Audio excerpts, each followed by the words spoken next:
નખત્રાણા તાલુકા સંકલન સમિતિની બેઠક પ્રાંત અધિકારીના અધ્યક્ષસ્થાને મળી હતી। બેઠકમાં ધારાસભ્ય પીએમ જાડેજાએ વિવિધ પ્રશ્નો ઉઠાવ્યા હતા, જેમાં દેશલ પર ગુતલી, ધામાય, ઉગેડી તેમજ દયાપરમાં પાણી અનિયમિત મળે છે। નર્મદાનું પાણી બંને તાલુકામાં અનિયમિત મળતા મોટા ભાગના ગામોમાં પાણીનો પોકાર ઉઠ્યો છે। નર્મદાના 4 મોટા કોમ્પ્લેક્સમાં પૂરતા પ્રમાણમાં પાણી મળવું જોઈએ। પાણી બાબતે પાણી પુરવઠા બોર્ડ ઘોર નિદ્રામાં છે। વિરાણી ગામે પીએચસીની જગ્યા મંજૂર કરવા બાબતે આંગણવાડી માટે જગ્યા ફાળવવા, ટાઉન હોલ તેમજ નગરપાલિકા બિલ્ડિંગ માટે જગ્યા ફાળવવા સહિતના પ્રશ્નો રજૂ કર્યા હતા।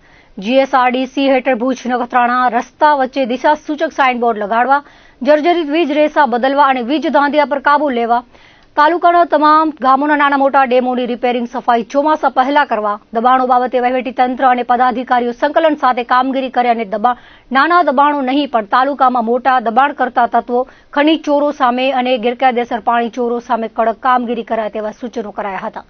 નગરપાલિકામાં રસ્તા ગટરના કામો અંગે ચર્ચા તેમજ નખત્રાણામાં 85 કરોડના ખર્ચે ગટર અને પાણી માટે સરકાર ફાળવે ગ્રાન્ટ તે માટે પ્રક્રિયા હાથ ધરાઈ છે। ગ્રામ પંચાયતમાં વિકાસ કામો ગતિ પકડે અને ગામમાં તલાટી નિયમિત ફરજ બજાવે। મોટાભાગના ગામોમાં તલાટી મંત્રી હાજર રહેતા નથી તેવી ફરિયાદો ઉઠી છે। તો દિનેશ વાઘેલાએ નેત્રા રવા પર રોડનું કામ ધીમું ચાલે છે, તેમાં ગતિ પકડાય નહીંતર ચોમાસામાં અવરજવર માટે મુશ્કેલી ઊભી થશે।